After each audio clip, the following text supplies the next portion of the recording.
فلاحی تنظیم سہارا ڈیولپمنٹ فاؤنڈیشن کی جانب سے چارسدہ پریس کلب میں بچوں کے حقوق کے حوالے سے پروجیکٹ کے اختتامی تقریب کا انعقاد کیا گیا۔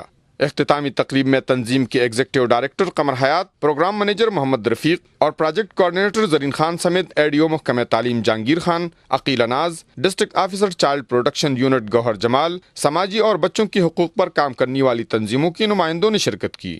شرکاء کو پروجیکٹ اور بچوں کے حقوق کے حوالے سے تفصیلاً آگاہی دیتے ہوئے بتایا گیا کہ سیلاب سے متاثرہ علاقوں میں پرائمری طلباء و طالبات کی تعداد 5000 سے بڑھا کر 7000 تک پہنچا دی گئی، جبکہ متاثرہ اسکولوں میں 100 کے قریب نئے کمروں اور باتھ روموں کے علاوہ ان کی رنگ و روغن، فرنیچر اور الیکٹرک سہولیات فراہم کی گئی۔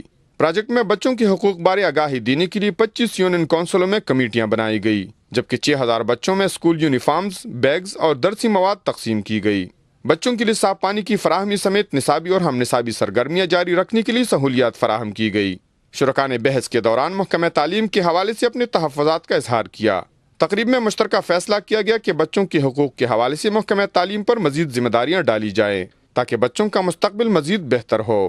کفایت اللہ، اے نیوز، چارسدہ۔